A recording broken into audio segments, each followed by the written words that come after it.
Hello दोस्तों, तो क्या हाल चाल आप सभी लोगों के। होप आप सभी ठीक होंगे। पिछले back end mastery with Node JS tutorial के अंदर मैंने आपको फाइल हैंडलिंग के बारे में बताया था कि फाइल को आप कैसे क्रिएट करोगे, रीड करोगे, अपेंड करोगे, डिलीट करोगे, कॉपी करोगे और यहाँ पर आप बहुत सारे फंक्शंस को यूज कर सकते हो, बहुत सारे फंक्शंस को। और आपके पास अब तो चैट जीपीटी भी है। कोई भी अगर आपके पास एरर आता है कोई फंक्शन के बारे में आपको जानना है, चैट जीपीटी पे जाओ और पूछ लो जाके कि भाई ये फाइल है, ये इस तरीके से मेरे को रीड करनी है, कैसे करूं। एफएस मॉड्यूल का यूज करके जावास्क्रिप्ट के अंदर बता दो तो वो आपको बता देगा। ठीक है, चैट जीपीटी पे सर्च करो और डॉक्यूमेंट्स है वो भी आप देख सकते हो, गूगल है वहां पे सर्च करो, किसी भी फंक्शन के बारे में कुछ भी सर्च करना हो एक्स्ट्रा में तो आप देख सकते हो वहां पर। ठीक है, बेसिक मैंने आपको बता दिया। अब बारी आती है एक नया टॉपिक की, जो कि है मेन इस कोर्स का टॉपिक, एक सर्वर बनाना। हाँ जी, तो आज हम बनाएंगे एक सर्वर। क्या बनाएंगे? एक अपना खुद का पहला सर्वर बनाएंगे। क्या आप तैयार हो? तो तैयार हो तो चलिए गाइस शुरू करते हैं।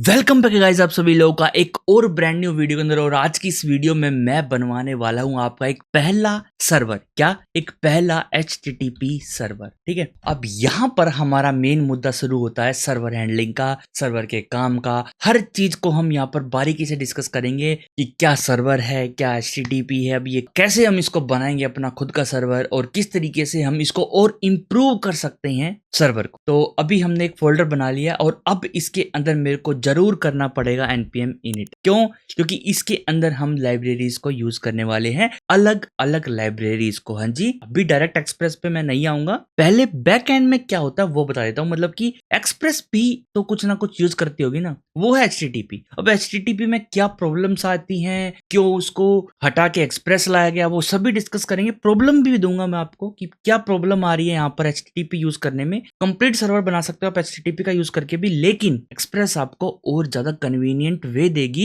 एक अपना खुद का सर्वर बनाने का। अब वो क्या है क्या नहीं है वो हम डिस्कस करेंगे। पहले एक बार npm init तो करें। ठीक है, और सर्वर क्या है वो मैंने आपको बता दिया। अगर आपको नहीं पता कि सर्वर क्या चीज है तो आप ऊपर आई पे क्लिक करके देख सकते हो कि सर्वर क्या है। तो यहाँ पर जो प्रोजेक्ट का नाम है ना वो मैं देने वाला हूँ। सॉरी, यहाँ पर मैंने गलत जगह कर दिया npm init, यहाँ पर नहीं करना, मेरे को करना है cd पहले 6th फोल्डर में। सॉरी, cd 6th टैब दबाऊंगा, मैं एंटर करूंगा और यहाँ पर मैं लिखूंगा npm init, एंटर करूंगा और यहाँ पर enter enter enter enter enter enter, और जब तक एंटर खत्म नहीं होते जब तक करते चले जाओ। अब इसके अंदर बन चुकी हमारी एक package.json फाइल। अब यहाँ पर हम कुछ फाइल्स को इंस्टॉल करेंगे। सबसे पहले मैं आपको एक चीज बता दूं, मैं यहाँ पर एक स्टार्ट स्क्रिप्ट बनाऊंगा, स्टार्ट। ठीक है, और उसके बाद मैं सिंपली यहाँ पर लिखूंगा node app.js। ठीक है, अब यहाँ पर आप app.js मान लो, आप कुछ भी मान लो, यहाँ पर आप कुछ भी जो आपका मन करे ना वो यहाँ पर आप लिख दो। ठीक है, आप यहाँ पर मेन फाइल में वही लिखना जो आपकी मेन फाइल होगी। जैसे मैंने app.js बनाई है, आप चाहो तो app.js बनाओ या index.js बनाओ, वो आपकी चॉइस है। तो यहाँ पर उस फाइल का नाम लिख दो जो आपकी मेन एंट्री फाइल होगी, जिस फाइल से आपका प्रोग्राम मेन स्टार्ट होगा।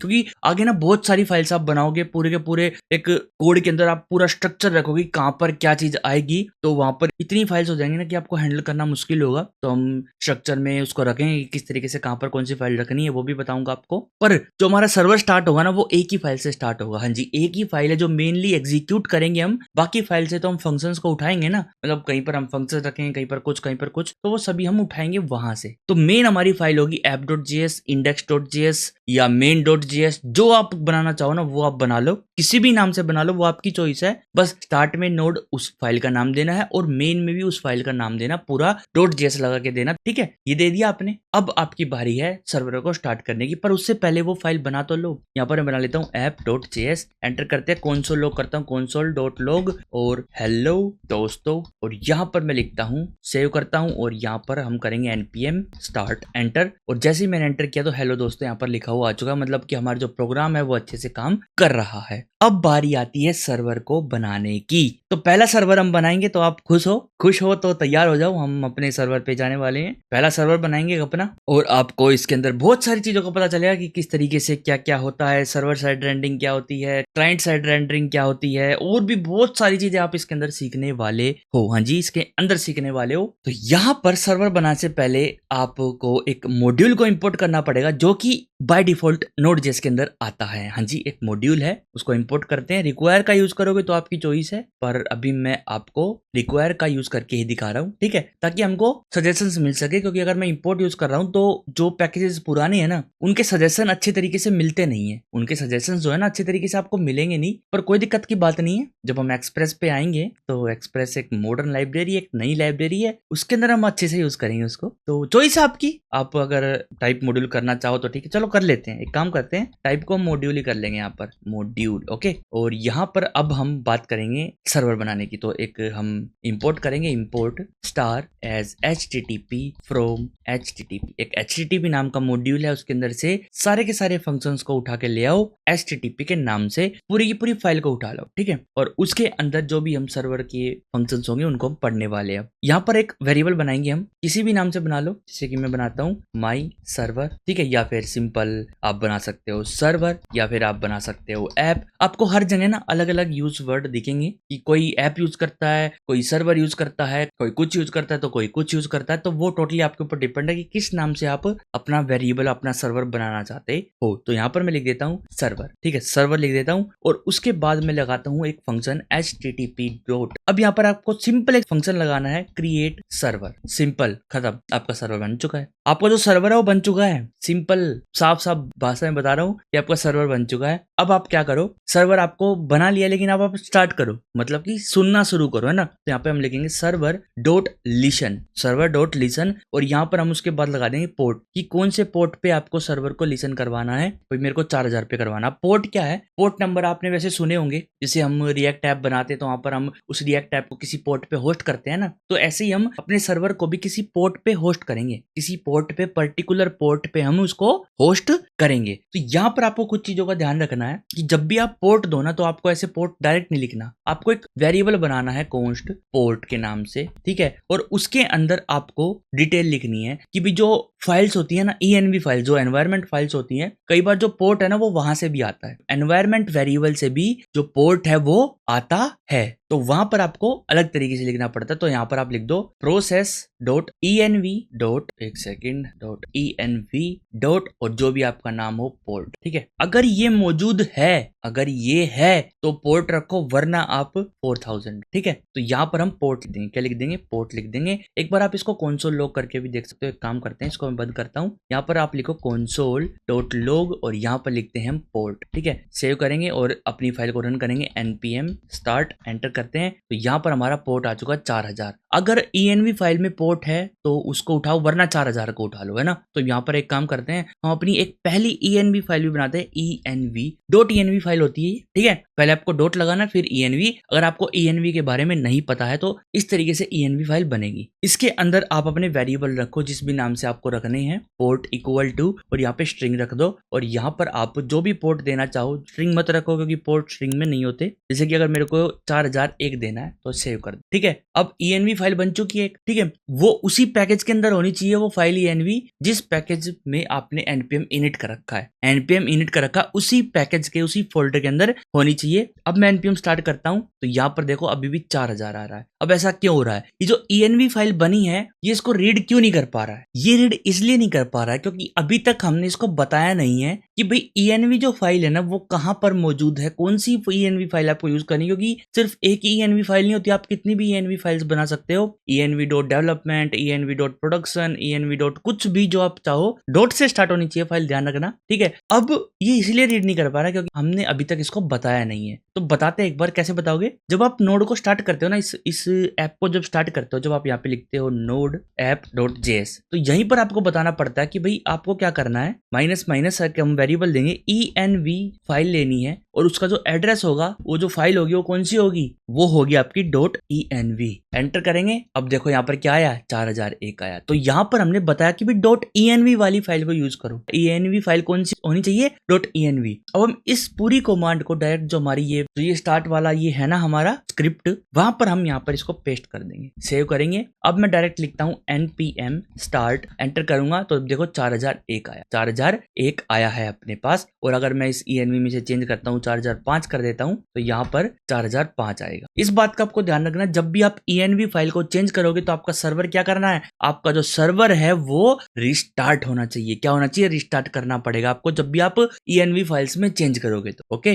तो अब बारी आती है सर्वर को स्टार्ट करने की। पोर्ट हमने उठा लिया है। पोर्ट ज्यादातर आप इसी तरीके से उठाओ जो मैंने आपको बताया, क्योंकि जब आप प्रोडक्शन लेवल पे लेके जाओगे ना अपनी ऐप को, जैसे अगर आप नेटलीफाई पे, वर्सल पे, डिजिटल ओशियन पे, कहीं पर AWS पे होस्ट करते हो तो आपको वहां पर env से ही पोर्ट मिलता है। क्या आपको वहां पर env से ही पोर्ट मिलता है, आप डायरेक्ट वहां पर पोर्ट नंबर नहीं दे सकते हो, क्योंकि क्या पता जो पोर्ट नंबर आप दोगे क्या पता वो पोर्ट पहले से ही यूज हो, है कि नहीं, तो वहां पर प्रॉब्लम आ जाती है। तो वो मशीन क्या करेगी, वो खुद ही ऐसा पोर्ट आपको प्रोवाइड करेगी कि जो यूज में ना हो, ऑटोमेटिकली उसके एनवायरनमेंट में वो पोर्ट डाल दिया जाएगा जब भी आप एक बैकएंड एप्लीकेशन को होस्ट करते हो तो। ठीक है, बाकी आप खुद से भी डाल सकते हो ये सभी पोर्ट्स, वो टोटली आपके ऊपर डिपेंड है। अगर आप अपना खुद का VPS लेते हो तो वो आपकी प्योरली आपकी चॉइस है कि आप कौन से पोर्ट पे होस्ट कर रहे हो अपनी एप्लीकेशन को। तो यहाँ पर हमने पोर्ट ले लिया है, अब इस कमेंट को हटा दें हम। अब हम क्या करेंगे, जो हमने सर्वर बनाया ना ये, इस पे एक लिसन फंक्शन लगाएंगे। लिसन करना शुरू कर मतलब कि सुनना शुरू कर कि इस पोर्ट पे,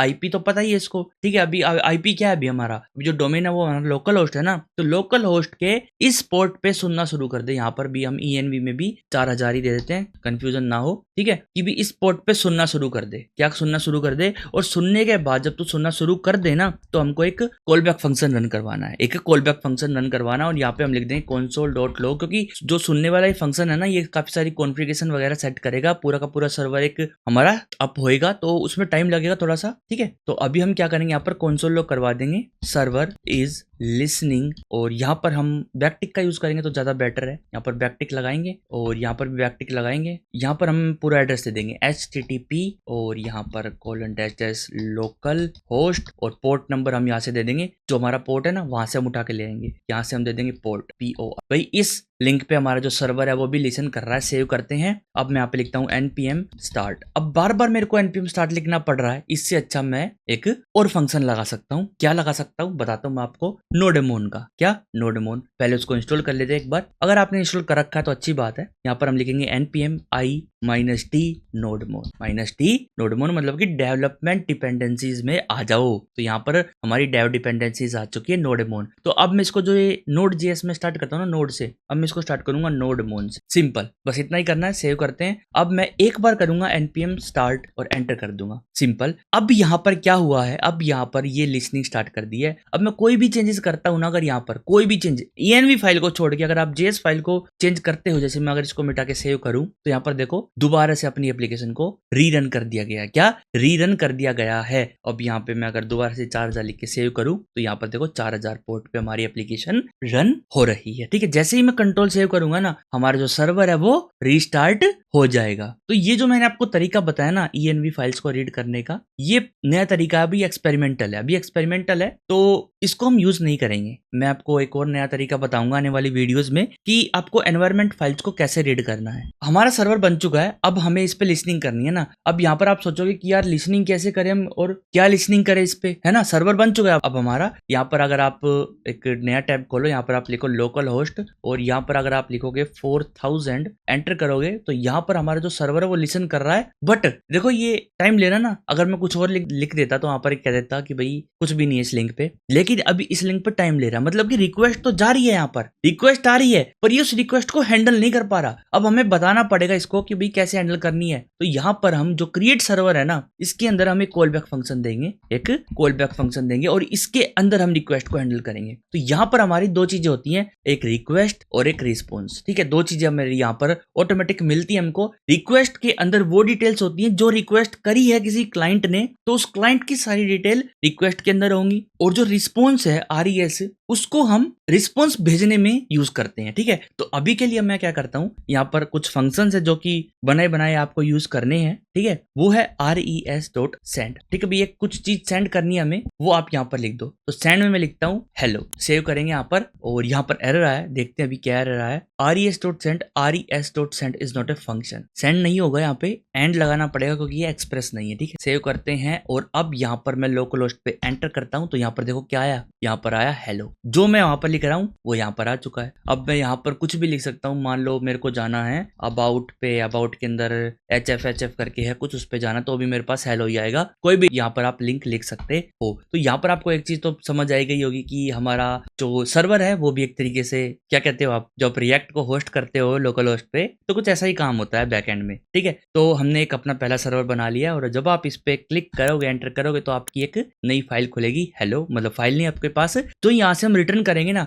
वो यहाँ पर हमारे पास आ जाएगा। जो भी हम रिटर्न करेंगे, जो भी हम रिटर्न करेंगे वो हमको मिल जाएगा हेलो और hello from DC server. DC मतलब डेथ कोड सर्वर। तो अब मैं इसको रिफ्रेश करता हूँ, तो एंटर करके दोबारा से रिक्वेस्ट करी हमने, एंटर करके रिफ्रेश करके पेज को, तो यहाँ पर आया हेलो फ्रॉम डीसी सर्वर। ठीक है, अब जो भी मैं इसके अंदर एडिटिंग कर रहा हूँ मैं सेव कर रहा हूँ और सेव करते ही ऑटोमेटिकली हमारा जो सर्वर है वो रिस्टार्ट हो जा रहा है, अपने आप रिस्टार्ट हो जा रहा है। ओके, तो अब हम क्या करेंगे, अब हम पर्टिकुलर यूआरएल के अकॉर्डिंग भी इसको हैंडल कर सकते हैं। पर उससे पहले यहाँ पर देखो RES, जब भी आप रिस्पॉन्स को यूज कर लोगे ना, एंड को या फिर जो भी इसके अंदर फंक्शंस होंगे, उसके बाद ना आप वो नहीं लगा सकते, क्या कहते हैं उसको, फंक्शंस नहीं लगा सकते, दोबारा रिस्पॉन्स सेंड नहीं कर सकते। यहाँ पर आपका फंक्शन एंड हो जाता है एक तरीके से। जब भी आपने कहा रिस्पॉन्स डॉट एंड की भी रिस्पॉन्स को सेंड कर दो। ठीक है, अब यहाँ पर उसके बाद ये मान लो कि आपने यहाँ पे फंक्शन को बंद कर दिया। हाँ, और कुछ काम करवाना हो आप करवा लो, बट दोबारा से आप RES को यूज नहीं कर पाओगे। Response dot and dot send कोई भी और मेथड होगा तो हम यूज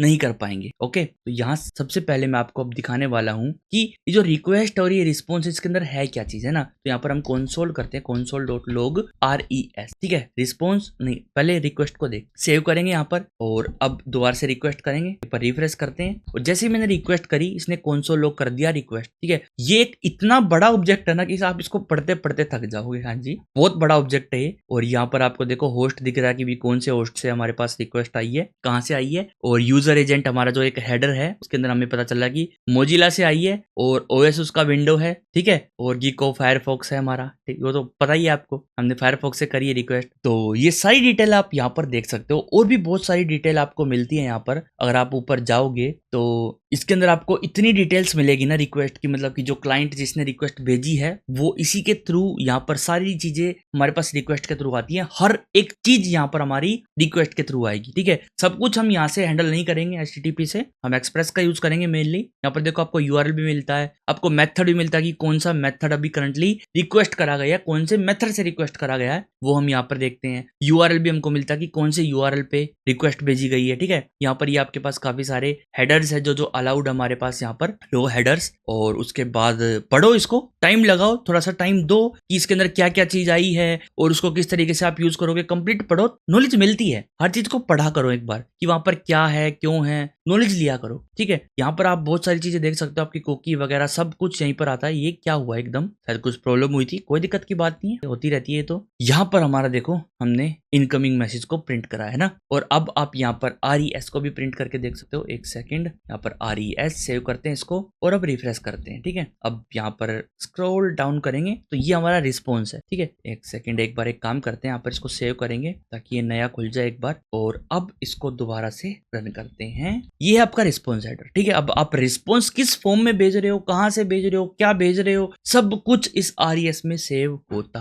है। ठीक है, बट अभी मैं बात करने वाला हूं आपको और भी डिटेल में। अब मैं चाहता हूं कि मैं एक फाइल बनाऊं कि जो भी मेरे पास रिक्वेस्ट करे ना मैं उसकी डिटेल फाइल में सेव करता रहूं एक, है ना। तो यहाँ पे हम एक फाइल बना लेते हैं। ठीक है, और इसके अंदर मैं फाइल बनाऊंगा logs.log। ठीक है, logs.log। अब ये log फाइल है तो जो आपकी मर्जी, आप इसको किसी भी नाम से बना लो, मैंने log नाम से बना ली। ठीक है, अब मैं इसके अंदर थोड़ी सी चेंजेस करूंगा, जैसे मैं एक log str लूंगा, str इक्वल टू, और यहाँ पर मैं लेने वाला हूँ एक बैकटिक, और यहाँ पर मैं लिखूंगा date.now और dot to local string. Local string में हम चेंज कर देंगे अपनी डेट को। साथ में उसके बाद में क्या करूंगा, अभी इस डेट पे इस URL पे, ठीक है, URL हम यहाँ पर अपना देंगे, यहाँ पर हम देंगे URL। तो इसके अंदर मैं URL लिखता हूँ, जो रिक्वेस्ट आई है उसका URL डॉट URL। उसके बाद एक और ब्रैकेट यहाँ पर लगाऊंगा, ठीक है, ये वाला, और इसके अंदर मैं यहाँ पर लिखूंगा रिक्वेस्ट डॉट मेथड की कौन से मेथड पे हमारे पास रिक्वेस्ट आई है। ठीक है, और उसके बाद क्लाइंट की इंफॉर्मेशन। ठीक है, क्लाइंट की इंफॉर्मेशन आप चाहो वो दे सकते हो, जो भी आप चाहो। ठीक है, अभी के लिए इतना ही रखते हैं, अभी के लिए इतना ही रखते हैं, आपको दिखाता हूँ। और मैं यहाँ पर क्या करूंगा, जो हमारी फाइल है यहाँ पर लास्ट में मैं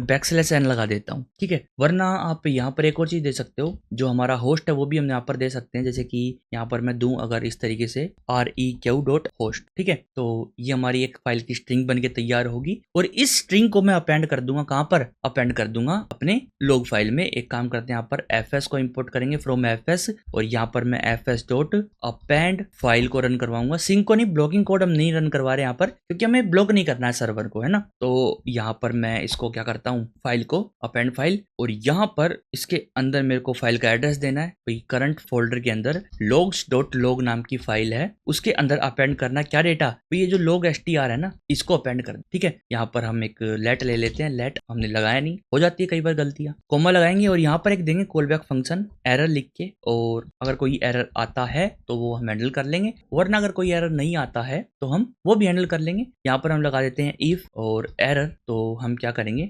res.send, उसके बाद हम लिख देंगे समथिंग वेंट रॉन्ग, सिंपल, इतना हमने कर दिया है। अब हमारी जो जब भी हम पे सर्वर पे लॉग करेंगे तो हम उस फाइल के अंदर लॉग को पुटअप कर देंगे। अभी लॉग्स क्या है, अभी लॉग्स खाली है। अभी देखना आप, जैसे मैं इसको रिफ्रेश करूंगा तो लॉग्स के अंदर देखो क्या डिटेल आई है, 17, 25, 94, 51, 996, ये क्या आ गया। तो यहाँ पर देखो होम आया, होम पेज अपना, और रिक्वेस्ट आई है हमारी गेट, और जो होस्ट है वो आया अनडिफाइंड। एक बार इसको सेटअप करते हैं यहाँ पर कि क्या प्रॉब्लम आ रही है। एक काम करते हैं, दोबारा से console log करते हैं, console.log और रिक्वेस्ट, ठीक है, सेव करेंगे और दोबारा से एक बार रिक्वेस्ट करते हैं, यहाँ पर रिफ्रेश करेंगे और यहाँ पर हमारे पास काफी सारी चीजें आई हैं। तो ये जो होस्ट है हमारा, ये कौन से ऑब्जेक्ट के अंदर है ये हम देखने वाले हैं। एक बार टॉप पे चलते हैं, हम बड़ा करेंगे, टॉप पे नहीं जा पा रहे क्या। तो ये जो होस्ट है, यहाँ पर हम .get मेथड का यूज कर सकते हैं, .get, और यहाँ पर मैं लिखूंगा होस्ट, ठीक है। अब इसको रन करके देखते हैं एक बार, अब क्या हमारे पास सही डिटेल आएगी। इसमें से इसको हटाता हूँ और जो date.now है उसको भी ठीक कर देता हूँ। यहाँ से .local string को हटा देते हैं। अभी डेट जो है हमारे पास मिली सेकेंड्स में आने दो, और इसको डाउन करो, इसको भी थोड़ा सा छोटा करो, और यहाँ पर हम रन करके देखते हैं, एंटर। और अब हमारे पास आ रही है प्रॉब्लम, क्या प्रॉब्लम आ रही है वो देखते हैं। यहाँ पर क्रैश हो गया हमारा server, request.get is not a function. तो यहाँ पर एक काम करते हैं, हम यहाँ पर जो ये रिक्वेस्ट का होस्ट का सिस्टम है नहीं, हटा लेते हैं। बाद में जब हम एक्सप्रेस यूज करेंगे तो हम बहुत इजीली कर पाएंगे ये सभी। तो यहीं पर अगर हम सारा टाइम वेस्ट कर देंगे तो अच्छा नहीं है। और यहाँ पर बाकी चीजें हमने लगाई ली है। अब मैं लॉग्स के अंदर जाऊं यहाँ पर, और एक काम करते हैं, यहाँ पर अब रिक्वेस्ट करते हैं, F5 दबाता हूँ, और लॉग्स के अंदर देखो ये हमारे पास डेट आ चुकी है, और कौन से पाथ पे और कौन से मेथड पे आई है वो हम देखेंगे। और मेथड तो आपको पता ही होगा अगर आपने सर्वर वाली देखी है। अगर मैं यहाँ पर जाऊँ अबाउट और यहाँ पर लिखूँ, एंटर करा मैंने, तो अब देखो एक रिक्वेस्ट आई है इस टाइम पे हमारे पास अबाउट पे, और कौन सा मेथड है, गेट मेथड है। तो ये हम लॉग्स भी सेव कर सकते हैं हमारी फाइल मॉड्यूल का यूज करके। अब हमें पर्टिकुलर राउट पे पर्टिकुलर अगर चीज सेंड करनी है तो हम यहाँ पे स्विच केस भी लगा सकते हैं। स्विच केस, हाँ जी, स्विच केस आप लगाओ, और की में आप दे सकते हो, यस, की में आप दे सकते हो request.url, हाँ जी, request.url, इसके अंदर ये दो आप, और पर्टिकुलर URL के अकॉर्डिंग, ये भी अगर URL जो है स्लैश है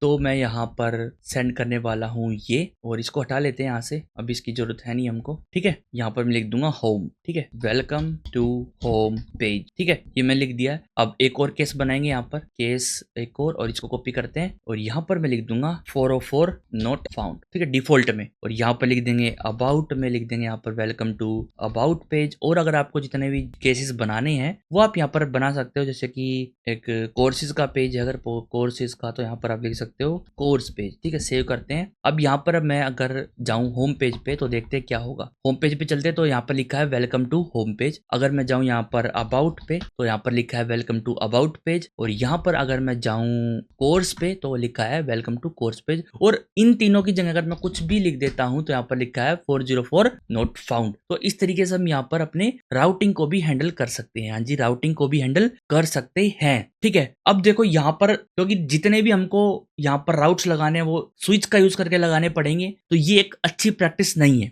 ये एक अच्छी प्रैक्टिस नहीं है बिल्कुल भी। और जो भी मेथड होगा ना वो हमको चेक करना पड़ेगा यहाँ पर कि इफ रिक्वेस्ट डॉट मेथड की जो मेथड है अगर वो गेट है, पोस्ट है, तो क्या करना है, पर्टिकुलर हमको चेक करना पड़ेगा, इक्वल इक्वल गेट। अगर वो गेट मेथड है तो आपको ये करना है, अगर वो पोस्ट है, if req dot method equal equal post. अब ये मेथड क्या है वो मैंने आपको ऑलरेडी बता रखे हैं, गेट कौन सा होता है, पोस्ट कौन सा होता है। एक मैं पर्टिकुलर जो नेक्स्ट वीडियो आएगी ना वो मैं पर्टिकुलर आपको यूआरएल के ऊपर देने बताऊंगा कि यूआरएल क्या है और किस किस तरीके का यूआरएल आप यूज कर सकते हो। हाँ जी, किस किस तरीके की यूआरएल यूज करते हो। तो अगर आपके पास पोस्ट रिक्वेस्ट आए तो यहाँ पर आपको साथ में कुछ और करवाना हो, मतलब कि डेटा ऐड करवाना हो डेटाबेस में, तो आप वो यहाँ पर लिखोगे, है ना। तो अभी के लिए मैंने सिंपल पोस्ट लिख दिया यहाँ पर। तो आपको हर केस में 3-3 इफ एल्स लगाने पड़ेंगे, ठीक है। इफ एल्स आपको 3-3 लगाने पड़ेंगे, 4-4 बल्कि, get, post, put, patch, delete, जितनी आप रिक्वेस्ट बनाना चाहोगे उतने इफ एल्स लगाने पड़ेंगे। ये आपके लिए कितना डिफिकल्ट हो जाएगा ये आपको खुद ही पता होगा कि एक एक पर्टिकुलर केस पे, और आपके कितने राउट हो उतने स्विच केस आपको चाहिए, उतने केसेस आपको यहाँ पर चाहिएंगे जितने आपके राउट होंगे। और अगर आपके राउट के अंदर राउट हो तो वो अलग है, जैसे कि अबाउट है, अबाउट के बाद स्लैश लगा के कुछ और राउट हो तो वो आपको वहां पे हैंडल करना पड़ेगा। यहाँ पर आपको पड़ जाएगी बहुत सारी दिक्कत, ठीक है। यहाँ पर आपको बहुत सारी दिक्कत हो जाएगी।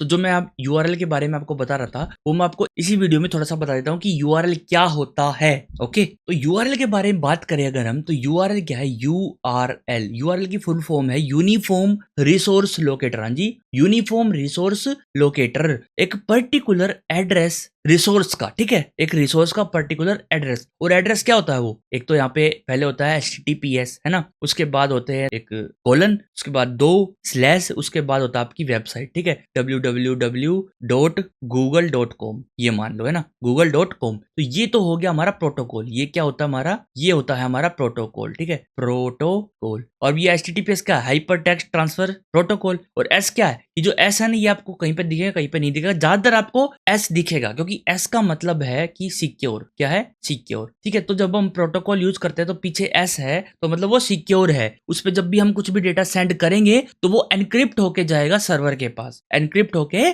सर्वर के पास जाएगा और सर्वर इसको अपने आप डिक्रिप्ट कर लेगा, ठीक है। इसके बारे में बात करेंगे, अच्छे से बात करेंगे। ये है प्रोटोकॉल, ठीक है, जिस प्रोटोकॉल से हम इस यूआरएल को डिनोट करना चाहते हैं। मतलब कि यहाँ पर हम ना टेक्स्ट ट्रांसफर की बात करेंगे। हम आपके पास टेक्स्ट भेजेंगे, आप हमारे पास टेक्स्ट भेजना। अब वो टेक्स्ट में ना फाइल्स भी आ जाती हैं लगभग, जैसे इमेज फाइल, छोटी मोटी जो फाइल्स होती हैं वो आ जाती हैं। हाँ जी, आ जाती हैं, कोई दिक्कत की बात नहीं है। उसके बाद आता है ये जो www आप देख रहे हो, ये होता है हमारा सब डोमेन। क्या होता है हमारा ये सब डोमेन। सब डोमेन का मतलब है अपने डोमेन का एक छोटा सा सब डोमेन, छोटा सा एक और पार्ट, ठीक है। उसके बाद जो ये बच गया हमारा ये google.com या जो भी आपका हो, जैसे डेथ को .in है मेरा, ये है आपका डोमेन, ठीक है। तो ये हमारा यूआरएल होता है। इसको आप यूआरआई भी बोल सकते हो, यूआरआई, हाँ जी, यूआरआई भी बोल सकते हो, ठीक है। तो जो डोमेन होता है ना, जो डोमेन होता है ये होता क्या है, ये होता है एक यूजर फ्रेंडली नाम, यूजर फ्रेंडली नेम। एक यूजर फ्रेंडली नाम होता है किसका, किसी आईपी एड्रेस का, किसी आईपी एड्रेस का। हाँ जी, अगर आप यहाँ पर गूगल पे जाते हो, हम यहाँ पे गूगल पे चलते हैं, google.com। यहाँ पर अगर आपको इसका आईपी एड्रेस देखना हो तो आप यहाँ पर चेक कर सकते हो। हाँ जी, कैसे, आप सिंपल अपना CMD ओपन करो, CMD, और यहाँ पर आप सिंपल लिखो पिंग google.com, एंटर करो तो यहाँ पर आपको आईपी एड्रेस मिल जाएगा कि ये आईपी एड्रेस पे गूगल रन हो रहा है। आप इसको यहाँ से कॉपी करोगे, अगर यहाँ से मैं इसको कॉपी करता हूँ और यहाँ पर अगर मैं इसको पेस्ट करके एंटर करूँ तो ऑटोमेटिकली आपका google.com खुल जाएगा। जी, ये आपका google.com है, ठीक है। तो गूगल आपने खोल लिया है और गूगल का आईपी एड्रेस भी चेक कर लिया। तो इसी तरीके से एक पर्टिकुलर आईपी को हम क्या करते हैं, एक नेम दे देते हैं, ताकि आईपी तो हमको याद नहीं भी रहे। और आईपी मान लो अभी आपने एक सर्वर पे होस्ट कर रखा है, उसकी आईपी अलग है, और अभी आपका जो कंप्यूटर है वो डेड हो जाए, आपकी नेटवर्किंग खराब हो जाए, तो आप एक दूसरे कंप्यूटर पे दूसरे आईपी पे होस्ट करते हो, तो आपकी आईपी जो है वो चेंज हो सकती है। हाँ जी, तो आप हर बार सबको आईपी थोड़ी ना बताओगे। तो आपने क्या किया, एक नाम रजिस्टर करवा के उसके अंदर आईपी को लिंक कर दिया, तो वो है आपका डोमेन। और जो लिंक करने का काम होता है ये आपका डोमेन नेम सर्वर का होता है, डीएनएस का होता है। उसकी बारे में हम बाद में चर्चा करेंगे, कभी डीएनएस के बारे में पर्टिकुलर एक डेडिकेटेड वीडियो लेके आएंगे आपके लिए, स्पेशल उसी के बारे में बात करेंगे। तो यहाँ पे आपने देख लिया यूआरएल ये होता है। और अगर आप यहाँ पर स्लैश लगा देते हो तो ये आपका होम पेज है, स्लैश नहीं लगा देते तो भी आपका होम पेज गिना जाता है। सिंपल स्लैश लिखा हो तो हम उसको होम डिनोट करते हैं। मान लो यहाँ पर आपका डोमेन है ना, ठीक है, डोमेन है यहाँ पर आपका। उसके बाद आपने लिख दिया अबाउट, तो ये भी आपका एक अबाउट है, ये आपका पाथ हो जाता है। क्या हो जाता है, पाथ। क्या है पाथ, स्लैश अबाउट, ये पाथ है, ठीक है। स्लैश कॉन्टैक्ट है ना, स्लैश कॉन्टैक्ट, स्लैश कोर्सेज जो आपके वेबसाइट के अंदर होते हैं, स्लैश प्रोडक्ट्स जो भी हो, प्रोडक्ट्स, तो आपके पाथ हो जाते हैं। क्या हो जाते हैं, ये होते हैं पाथ, ठीक है। उसके बाद आप पाथ के अंदर भी पाथ बना सकते हो, जैसे भाई प्रोडक्ट्स के अंदर प्रोडक्ट्स हैं जो हमारे, उसके अंदर हमारी जो कैटेगरी है फ्री वाली, वे सारे प्रोडक्ट उठा के ले आओ, है ना। तो वे हमारे हो गए नेस्टेड पाथ, ठीक है। क्या हो गए हमारे नेस्टेड पाथ हो गए हमारे, ठीक है, नेस्टेड पाथ हो गए हमारे, ठीक है। और इस स्लैश के पहले आप डोमेन लगा लो www.google.com या कुछ भी जो आप मन करे वो आप लगा लो, ठीक है। जैसे गूगल क्या करता है, गूगल स्लैश सर्च पे अपनी सर्च करेगा, है ना, सर्च पे अपनी क्या करेगा, सर्च प्रोग्रेस, सर्च एल्गोरिदम लगा के हमको चीजें रिटर्न करता है ना। तो अब उसके बाद आते हैं, ये तो हमारे हो गए सिंपल पाथ। अब पाथ के बाद जब भी जहां पर भी पाथ एंड हो ना, अबाउट लिख के, अबाउट मान लो, अबाउट के बाद और भी कुछ मान लो ASD है, उसके बाद जब भी पाथ एंड होगा, ठीक है, यहाँ पर है पाथ एंड है, तो उसके बाद आप ना कुछ पैरामीटर भी दे सकते हो। आपको क्या करना है, क्वेश्चन मार्क लगाना है। क्वेश्चन मार्क से URL समझ जाएगा कि अच्छा यहाँ पर इसके बाद कुछ पैरामीटर्स आने वाले हैं, कुछ पैरामीटर्स आने वाले हैं। हाँ जी, आपने डिक्शनरी पढ़ी है पाइथन के अंदर, आपने जावास्क्रिप्ट के अंदर ऑब्जेक्ट पढ़ा है कि ऑब्जेक्ट क्या होता है, उसके अंदर कुछ कीज होती हैं और कुछ वैल्यू होती है ना। तो यहाँ पर आप की एंड वैल्यू करके वैल्यूज दोगे। कैसे, आपको क्या लिखना, पहले आपको लिखना की, कोई भी की दे सकते हो, जैसे कि मैंने लिख दिया नेम, क्या लिख दिया, नेम इक्वल टू का साइन लगा और उसकी वैल्यू लिख दो। यहाँ पर मैंने लिख दिया है डेथ, ठीक है। अब हम क्या कर सकते हैं, इस नेम को उठा सकते हैं, ये सब वेरिएबल काउंट होगा, ये पूरी की पूरी, इसको हम कहेंगे क्वेरी पैरामीटर्स। क्या कहेंगे, क्वेरी, जो हमने क्वेरी करी है, जो ये URL है, इसके पैरामीटर्स, पैरामीटर्स जो भी आपने देने हो यहाँ पर आप दे सकते हो, और भी दे सकते हो, जितने मर्जी दे लो, एंड लगाओ और वहां पर आप दे दो। जैसे कि नेम हो गया और चैनल हो गया हमारा, कहाँ है, जैसे कि चैनल देते हैं, चैनल कहाँ पर है, यूट्यूब पर है ना, यूट्यूब पर, ठीक है। और उसके बाद एंड लगाओ, उसके बाद आप यहाँ पर दे सकते हो कोर्स, कौन सा आप कोर्स देख रहे हो अभी करंटली, कोर्स आप देख रहे हो Node.js बैकएंड, है ना, बैक एंड। तो ये सभी चीजें आप यहाँ से उठा सकते हो, नेम की वैल्यू उठा सकते हो, चैनल की उठा सकते हो, कोर्स की उठा सकते हो, ये सभी वैल्यूज आप उठा सकते हो और इन्हीं को कहते हैं क्वेरी पैरामीटर्स, क्वेरी पैरामीटर्स। अब आपने देखा होगा कई बार आप जाते हो प्रोडक्ट पे जाते हो, ठीक है, और उसके बाद यहाँ पर आपको नाम दिखता है, जैसे कि प्रोडक्ट का नाम या ID मान लो 1 है ना, और उसके बाद आप जाते हो प्रोडक्ट पे, और अगर आपको सेकंड वाला प्रोडक्ट देखना, प्रोडक्ट 2 लिख देते हो, तो ये चेंज हो रहे हैं ना। तो अब मान लो 100 प्रोडक्ट है, तो आप 100 राउट्स थोड़ी डिफाइन करोगे ऐसे, है ना। अब आपको HTTP में क्या करना पड़ेगा, यहाँ पर आपको HTTP में ऐसे 100-200 राउट बनाने पड़ जाएंगे। पर यहाँ पर एक मॉड्यूल आता है URL मॉड्यूल, उसके बारे में आप सर्च करो, उसका यूज करके आप ये सभी काम कर सकते हो, ठीक है। बट अब हम HTTPS को यूज नहीं करेंगे, अब हम करेंगे एक्सप्रेस को यूज, जो कि ये सारी फंक्शनलिटी हमको खुद ही प्रोवाइड करेगा और बहुत ही सिंपल तरीके से, हाँ जी, बहुत ही सिंपल तरीके से प्रोवाइड करेगा। यहां पर हम देखेंगे कि जो प्रोडक्ट है, ये जो है, ये हम कैसे उठाएंगे, ये जो लास्ट वाली चीजें कैसे उठाएंगे। इसको आप एक तरीके से कह सकते हो, जो हमारा पाथ है उसका पैरामीटर दो हमको, ठीक है, पाथ पैरामीटर। और जैसे कि हमने यहाँ पे लिखा प्रोडक्ट, इसका जो लिंक बनता है वो कुछ इस तरीके से बनता है अपने एक्सप्रेस में, कोलन और ID, ठीक है। यहाँ पर आप जो भी वर्ड लिखोगे, जैसे मैंने यहाँ पर लिखा ID, आप वो कोलन लगाना पड़ेगा, कोलन। उसके बाद ये समझ जाएगा कि यहाँ पर जो भी चीज आएगी ना वो वेरिएबल है, वो वेरिएबल का मतलब वो चेंज होके आएगी, और उसको जो भी आप यहाँ पे नाम लिखोगे ना, आपने यहाँ पे ID लिख दिया, नेम लिख दिया, कुछ भी यहाँ पर लिखा हो, उसको एज अ वेरिएबल बना के उसके अंदर वो डाल दिया जाएगा। आप यहाँ पर ID इक्वल टू उठा सकते हो, जैसे कि 2, इसके अंदर ID इक्वल 2 आएगी, ठीक है। अब ये उठाने कैसे हैं एक्सप्रेस के अंदर और इनको यूज कैसे करना है, वो सभी हम एक्सप्रेस में ही सीखेंगे। जब हम अपने खुद के राउट्स बनाएंगे वहीं पर हम इन चीजों को सीखने वाले हैं। मैंने आपको URL का ओवरव्यू देना था कि URL होता क्या है, तो ये सभी आपको पता होना चाहिए, ठीक है। और इसको URN भी बोल देते हैं, URN, L का मतलब लोकेटर, I का मतलब आइडेंटिफायर, ठीक है, और N का मतलब आप बताओ मेरे, URN की फुल फॉर्म आप मेरे को कमेंट करके बताओ कि URN क्या है, ठीक है। तो यहाँ पर हमारा HTTP मॉड्यूल कंप्लीट होता है। आप इसके अंदर ये सारी चीजें लगा सकते हो, यूज कर सकते हो। उसके लिए आपको एक और मॉड्यूल का यूज करना पड़ेगा, जो कि है, हाँ जी, जो कि है URL। आप यहाँ पर npm पे जाओगे, जो npm यहाँ पर आप लिखो npm URL, और यहाँ पर आपके पास एक URL मॉड्यूल आ जाएगा, इसको आप यूज कर सकते हो। हाँ जी, इसको आप यूज करो, इसके अंदर काफी सारे फंक्शंस आपको मिल जाएंगे, जैसे कि url.resolve, यहाँ पे 1 2 3 4 आप इनकी जो वैल्यूज है उठा सकते हो। हाँ जी, उठा सकते हो। तो इस URL मॉड्यूल को आप यूज करो और इस HTTP में कुछ करके देखो एक बार, और फिर मिलते हैं आपको नेक्स्ट वीडियो में। नेक्स्ट वीडियो में हम मेन स्टार्ट करेंगे, क्योंकि देखो ये सर्वर आप नहीं बनाने वाले, बस आपको थोड़ा बहुत पता होना चाहिए कि किस तरीके से काम करता है सर्वर। अब हम जो मेन मुद्दा है, जो अभी करंटली यूज होता है मॉडर्न एप्लीकेशंस में, वो हम यहाँ पर बनाएंगे, वो है एक्सप्रेस, और वो हम नेक्स्ट वीडियो से स्टार्ट करेंगे। अब हमारी सारी वीडियो लगभग एक्सप्रेस पे होंगी, नए नए हम प्रोजेक्ट्स बनाते रहेंगे, नई नई चीजें सीखेंगे, अपने बैकएंड में डेटाबेस से कनेक्ट कैसे होना है वगैरह वगैरह, जो भी डिटेल्स हैं वो सभी हम सीखने वाले हैं नेक्स्ट वीडियो से। तो अगर गाइस आपको वीडियो पसंद आई तो वीडियो को लाइक जरूर करें। ये आपका पहला सर्वर था, इसके बाद आप सर्वर ही बनाते चले जाओगे। हाँ जी, वीडियो को लाइक करें, smash that like button, and don't forget to subscribe our channel. अगर आपने अभी तक सब्सक्राइब नहीं करा है तो सब्सक्राइब जरूर करो। करो और गाइस कमेंट करो कि आपने क्या क्या सीखा है, क्या आपको नया सीखने को मिला है इस वीडियो के अंदर, क्योंकि HTTP की डिटेल में हम और भी जा सकते थे। यहाँ पर इतनी डिटेल में हम इसकी जा सकते थे, इसकी एक और वीडियो में बना देता, ठीक है। लेकिन हमें क्या करना है, हमें आज के जमाने की चीज सीखनी है ना। पुराने का हमने ओवरव्यू ले लिया कि कैसे काम करता है, ठीक है, लेकिन अब आज के जमाने की चीज सीखेंगे। यहाँ पर आप देखो कितना बड़ा ये कोड हो गया ना। यहाँ पर अगर मैं इसको छोटा करूं तो एक सिंपल हमारा सर्वर कितना बड़ा ये कोड हो गया, इतना बड़ा। लेकिन अगर हम एक ही फाइल में सब कुछ रिटर्न कर देंगे, स्विच केस लगा के हम सारे राउट को संभालेंगे, कितना लेंदी हो जाएगा, ये कितना कॉम्प्लेक्स हो जाएगा, वो आप खुद ही सोच सकते हो। तो ये एक बैड प्रैक्टिस है, हाँ जी बैड प्रैक्टिस है। इसलिए हम लाइब्रेरीज का यूज करते हैं जो कि हमको फंक्शनलिटी देती है बनी बनाई, ठीक है। तो वो हम नेक्स्ट वीडियो में ही सीखेंगे। मैंने आपको बहुत बार बता लिया कि नेक्स्ट वीडियो में करेंगे, तो अब नेक्स्ट वीडियो में ही मिलते हैं आपसे। Bye bye, see you in next video.